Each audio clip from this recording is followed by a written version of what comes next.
So another Epstein's Day, pretty much come and gone. Yep, thank goodness.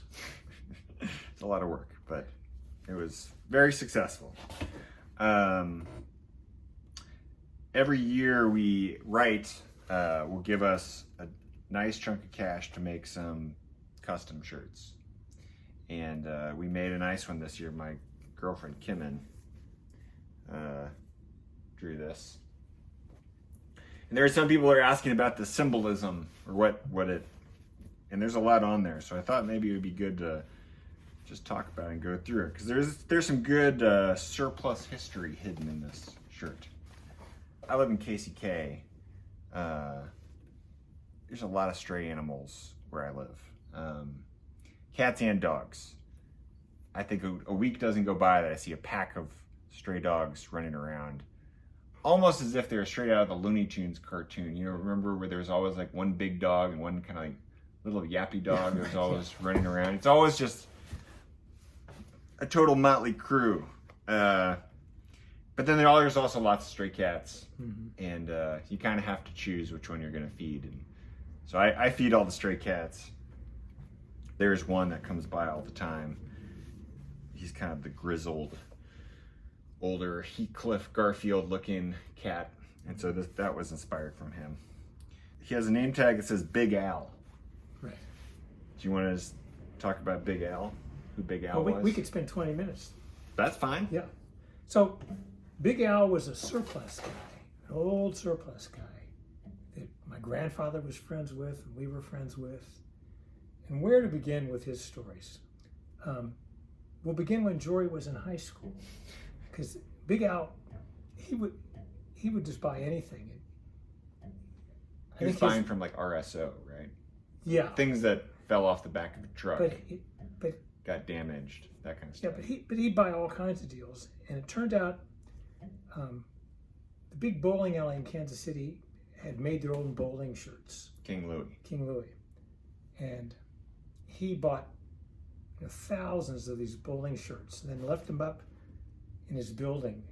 And that's another story, because there was holes in his roof and it would leak. Yeah, so the King Louie story is interesting, because so King Louie, they would make custom bowling shirts with the person's name.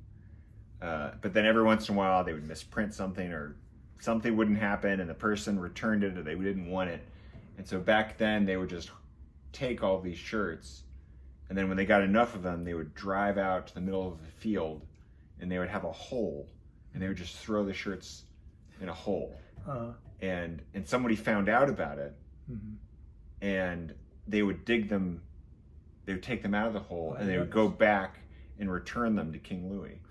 And so there was this cycle of like bowling shirts. And finally, I don't know how long it took them, but they figured out like somebody was scamming them out of these shirts. And I think that's the point where they contacted Big Al, because they were like, we can't just keep throwing these shirts away. We need somebody just to take them all from us. And so I think that's how Al ended up with them.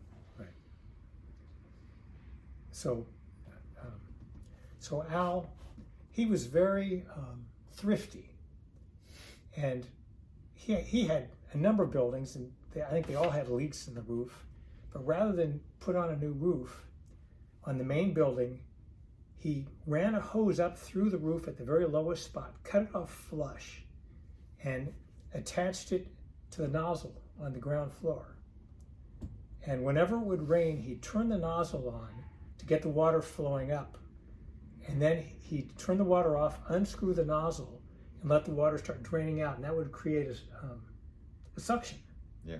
And that was what he did to keep water from too much coming into his building.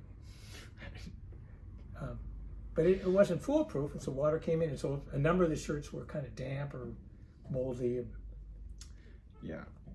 And federal surplus? Federal surplus. Federal surplus in hardware, right? When I was a teenager and kind of getting into the surplus that's right. business, I bought a lot of those bowling shirts. You bought them all?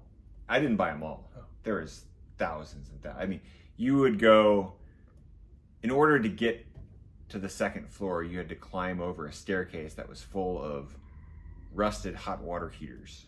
Right. I mean, you couldn't even see the stairs.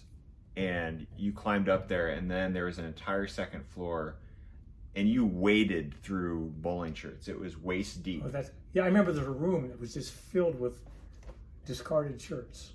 Yeah, well, so blotted up on the floor. Yes, I mean they were just everywhere, and so I bought, I don't know, 1,000 or something of those shirts from him. Right.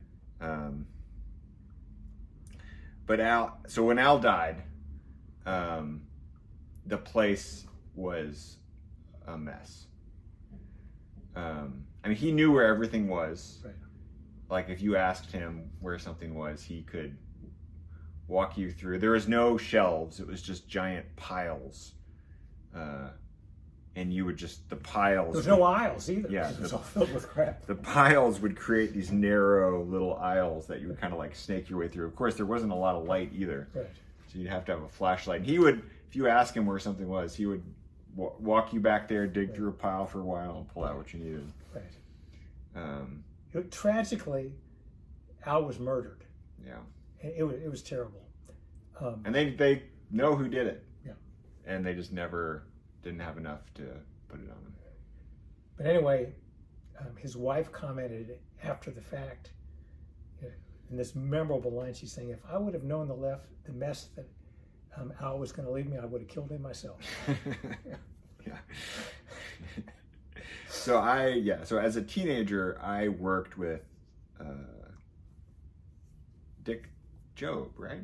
Dick Jones. Dick Jones. Yeah. I'm sorry, Dick Jones. Who was Al's partner, kind of. Yes.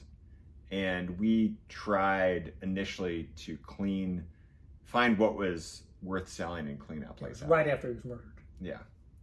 And boy, I mean, we would dig. You would just start with a pile. And I think in one pile we found, I mean, of course, just a bunch of rusted stuff, but there was thousands of plastic cocktail swords, a 6-foot marlin, Man from Uncle toy sets that was like the scuba gear for a Man from Uncle doll. There was the exhaust system to a Ferrari at the bottom of it. Oh, that's right. There was a couple cow saws that we still have up there, those giant pneumatic saws that you cut a cow in half with. Right. I mean, that was I remember the there entire was place was like that. A sign, a brass, thick sign from Kodak. Mm. Kodak, there was, God knows how old it was, and it was like 1 inch thick of brass. It's pretty wonderful.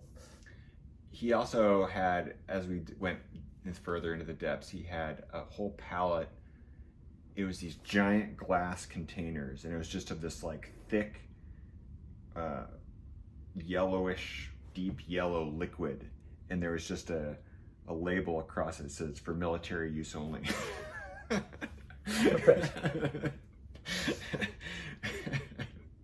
Who knows? Right. Anyway, that's Big Al, and that's, he's like a legend in the surplus business. And I got to know him just towards the end, but you knew him for a long time. He was good friends with Harry for many, many years. They'd kind of be competitive in terms of buying deals, but friendly competitive. Sure. What else we got? So we also have, of course, the Wright logo. Oh, and we should say the reason it commemorates Big Al is because Kimmon's studio is in his old building. Yes, that's right. Yeah, so it's now amazingly fixed up. Right. And he would be astounded. Oh yeah, that people are even living in there. Yeah.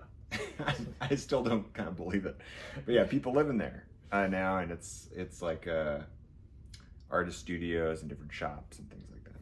So that's probably where the Big Al inspiration came. From Kimmon. Yeah. And of course, what else does she have on here? She also has, of course, the Wright logo, because they were nice enough to give us the money to make these shirts. And then also, if you noticed on the lock at the bottom, there's this little, what almost looks like a keyhole, but it's actually a Richard Gillespie sculpture that we have in our building. Oh, it's the 6-foot sculpture. That's right. It's Armco steel. Yeah. And so Richard, we've got 2 of his sculptures. He also knew Al. They were very good friends. Very good friends. He was a sculptor that was at the University of Kansas for many years, taught there, and he would get a lot of his metal from Al, and they just liked each other. Right. And he made a sculpture called Armco Steel, which we have in the back. 6 foot.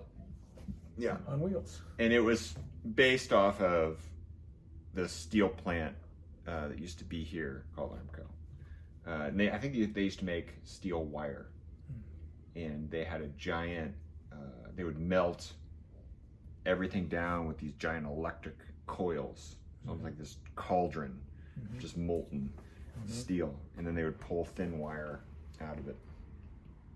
And so it's kind of a commemorative of that. If you notice, the cat is wearing a hard hat with an unbuckled chin strap. And just recently, if you're not familiar with the construction trade, the chin strap has caused lots of controversy because it's starting to be required now on some job sites. Yeah. And everyone's so excited about it. And soon it'll be required everywhere, always.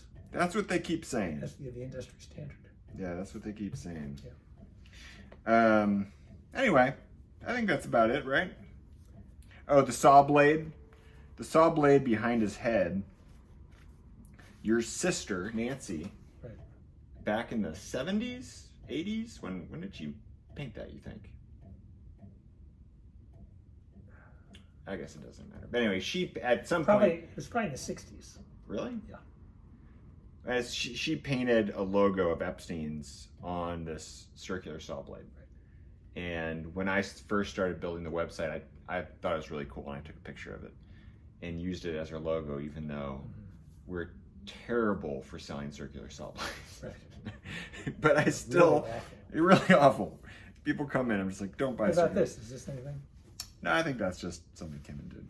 Okay. But anyway, that circular saw blade is from Nancy's painting. That's it. Other things in Epstein's news, we got a toolbox from Tecton. So we worked out a deal with Tecton where they sent us one of those roll-around tool cases. I think it's like 60 inches. It's huge. It's huge. It's really nice. But they sent it to us so people could come check it out and just see how nice they are, because it's hard to find a place where you can actually look at these things. But we have access to all of their boxes that they sell. And there's lots of different custom things you can do. And is it true that they'll send? It's free shipping. Yeah, that's what I was getting at. Yeah. So yeah, I mean, free shipping. The price is built in, right? But yeah. So they've got lots of different boxes. We can get any of them down here or have them shipped to your place. Right. We also started by from Wilson Bohannon. Right. Is that how you say it? Yeah, it is. Which is a brass lock company that's American made. It's been around, I think, since the 1700s. Long time. Yeah, maybe 1800s. Yeah. Pretty cool stuff. Jeff Moss has been telling me I need to be carrying those locks for years. Oh, and then there's that other guy that comes in the store. That's right. Yeah, somebody brought us a catalog and was Yeah. like, "You guys need to carry these." So we do what we're told. yeah, that's right. Typically, when that happens enough, we eventually listen. Right. Well, we ordered it. It took 3 or 4 months to get them. Yeah, they make everything to order. Right. So like once you order is when they start to make everything. Right. I have yet to do the raffle. I feel bad. I've gotten backlogged, but I still have big plans for doing the Epstein's Day raffle. I've had people ask. I know. So. Well, I lost power for 3 or 4 days. Yeah, that's right. Then I've had to clean up this tree. 2 trees fell in my yard. And then I've been a little lazy. Right. But other than that, it's hard to get people together too. So I've been trying to plan this out. So the chickens aren't doing it this year? I know. I think we're going to give the chickens a year off. Okay. But maybe, I don't know, maybe we're going to have to go back to chickens if I can't get my friends together. Right. Because chickens are a lot easier to wrangle. Right. And we got baby ducks now too, so maybe we could throw them in the mix. Yeah. What would baby ducks eat? People always drive down that street the wrong way. Well, there's only 3 of them. Oh, okay. So. Well, I'm going to try to stick with my plan. If I can't get it done this week, then I'm giving up, and we'll just do a regular raffle. Yeah, I don't know. Charlie and his kid that lived down the street from me, they're really into marble races, like constructing really elaborate things to put marbles in. I thought maybe doing a race, but that's plan B. Yeah. Plan A will remain a secret until I can't do it. Okay. I can't think of anything else. Can you? Not now. We should. We've got the deal, but we should wait on that till we get it to talk about it. Oh yeah, there's a new deal coming. Yeah, that's enough to say. Yeah. I mean, it's a big one in one way, but not really. There's lots of a few things. There's like 15 or 18 different items. Yeah, but there's like 77,000 in total. Yeah. So stay tuned. All right. Yeah, we'll update you. Right. All right. That's it. We go home. Yep.